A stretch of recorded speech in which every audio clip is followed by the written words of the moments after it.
Merci. Comme on vient de me présenter, je suis Monseigneur Sébastien Joseph Mouyengo, comme j'aime le dire, par la grâce de Dieu et la volonté du Saint-Siège, évêque du diocèse d'Uvira.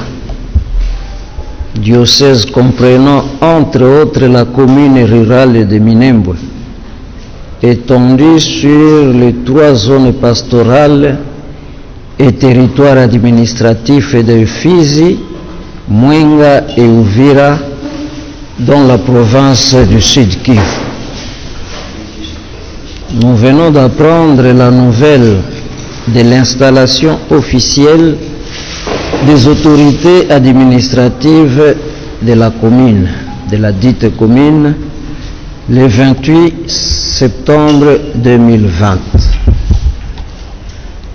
Nous regrettons que cet acte, loin d'être de nature à faciliter la véritable paix dans les hauts plateaux, suscite au contraire beaucoup d'animosité dans l'étendue du diocèse et de la région, et même de la province et du pays, à cause notamment du traitement spécial réservé à la dite commune par rapport aux autres disséminés dans la région, à savoir Sange, Luvungi, Ekiliba dans le territoire d'Uvira, Fizi, Misisi, Lulima et Suma dans le territoire de Fizi et Kamanyola dans le territoire de Walungu.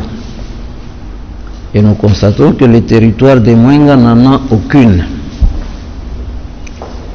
Alors que la plupart des communes rurales sont érigées au sein d'un territoire, la nouvelle commune de Minembwe s'étend sur les 3 territoires administratifs et zones pastorales, en intégrant une bonne partie de la réserve naturelle d'Itombwe, à cheval sur Fizi et Mwenga, et une bonne partie de la chefferie de Bavira vers Bijombo, Kagogo, Kishembwe, etc.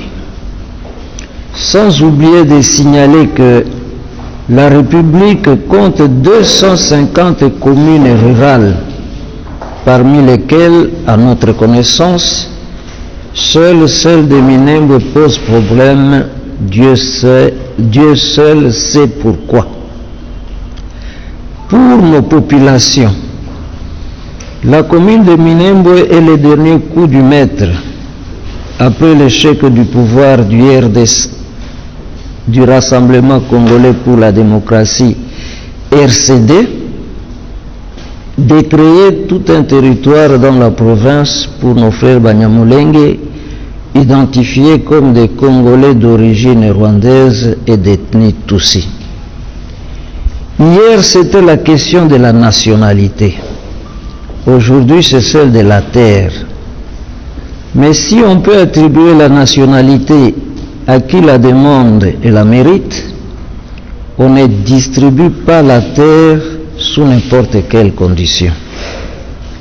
Aussi, plutôt que parler de communes rurales, nos populations considèrent qu'il s'agit ici de terres ou territoires occupés par défi, ce qui constitue une humiliation pour elles. En ce jour où nous célébrons, je note que mon texte est du 1er octobre, en ce jour où nous célébrons le 10e anniversaire du rapport Mapping sur les massacres perpétrés dans notre pays et dont les auteurs n'ont jamais été poursuivis, on se souvient dans la région de tous les sangs versés sur notre sol à cause de problèmes liés à la terre. Les massacres d'un prêtre, des séminaristes, religieuses et laïcs à Kasika, les femmes enterrées vivantes à Mwenga, les massacres de Makobola, Katogota, Kavumu et j'en passe. L'on comprend en même temps l'agenda caché derrière toute cette cérémonie organisée à l'occasion de l'installation des administrateurs de la commune de Minembwe. Comme cela n'a jamais été fait ailleurs, avec toutes ces autorités, tant au niveau national que provincial, et même de l'armée, ayant rehaussé de leur présence l'événement, couronné par la présence de l'ambassadeur de la plus grande puissance du monde sous les drapeaux des Nations Unies. Ce qui donne raison à ceux qui parlent du complot international contre notre pays. Avec nos populations, nous nous posons dès lors ces questions. Il y en a 5. Que dit le président de la République, M. Félix-Antoine Tshisekedi, à ce sujet? Va-t-il continuer à affirmer qu'il n'y est pour rien dans cette situation parce qu'elle date d'avant son arrivée au pouvoir? Lorsqu'on devient président de la République, on prend en charge le destin du pays avec aussi bien son passé, son présent et son avenir. Concernant la commune de Minembwe, on ne cessera pas de s'interroger sur la responsabilité du président Félix Tshisekedi quand on sait que le maître d'œuvre de l'entreprise est celui-là même qui est à la tête du ministère de la Défense et des Réformes institutionnelles depuis le règne de son prédécesseur jusqu'au sien. Plus que le programme est de 100 jours, le problème de la commune de Minembwe constitue un test pour le chef de l'État. On se demande pour qui roule-t-il? Pour le peuple d'abord, comme le jurait son père, ou pour ceux qui, comme on l'attend, l'ont placé au trône afin de se servir de lui pour en arriver là. Nous craignons que s'il laisse faire le cas de Minembwe, le processus du démantèlement du pays ou de ce que l'on appelle la balkanisation soit amorcé avec sa complicité.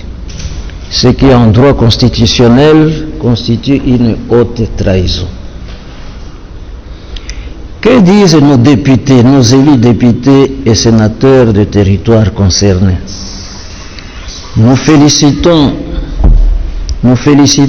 ceux qui se sont déjà prononcés à ce sujet. Mais on peut se poser la question de savoir où étaient-ils lorsque les décisions étaient prises au Parlement, si jamais elles y étaient prises.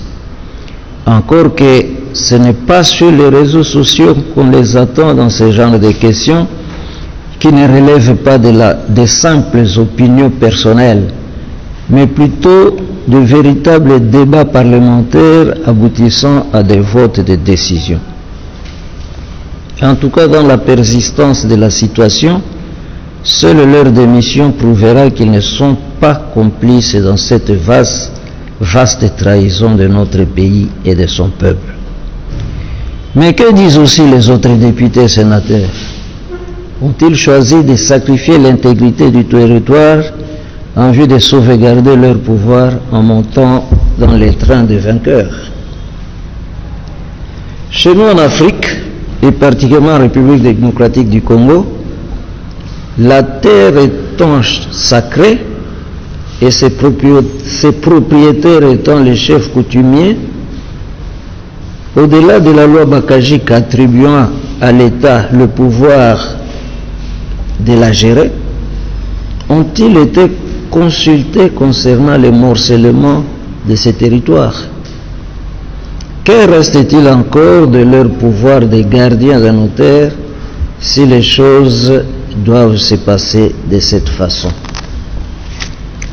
De l'ONU et son Conseil de sécurité, que pouvons-nous encore attendre, espérer, concernant la question de la paix véritable dans les hauts plateaux de Fizi, Mwenga et Uvira?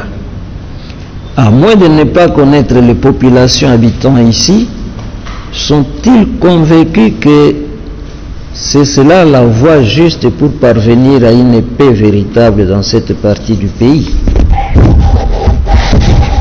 Enfin, Que disent nos frères Banyamulenge après tous ces chemins de dialogue pour la réconciliation et la paix que nous avons parcourus tant au niveau civil, les conférences, ateliers, réunions, au niveau religieux, rencontres, prières écuméniques et dialogue interreligieux, au niveau politique, dialogue intercommunautaire, dialogue intracommunautaire, etc., etc. Comment allons-nous vivre désormais en nous regardant les yeux dans cet espace où déjà les conditions de vie et de convivialité n'étaient pas assurées? Dans sa dernière encyclique intitulée Fratelli Tutti, tous frères, le pape François nous appelle à la fraternité et à l'amitié sociale qui passe par l'accueil des uns des autres, qui évite l'exclusion des autres. Nous pouvons vivre dans la paix les uns aux côtés des autres dans ce grand et beau pays que Dieu nous a donné, sans nécessairement marquer chacun son territoire. Ayant choisi dans notre diocèse comme thème pastoral de cette année 2020-2021, je vous laisse la paix, je vous donne ma paix, Jean 14, 27, nous en appelons à la responsabilité des uns des autres quant à ce qui peut surgir comme troubles, violences, voire guerre dans la région. Pour nos populations de base particulièrement, nous les appelons au calme et à renoncer à toute voie de violence pour privilégier davantage celle du dialogue qui reste un processus toujours lent et difficile, mais dont les fruits sont la paix, le pardon et la réconciliation.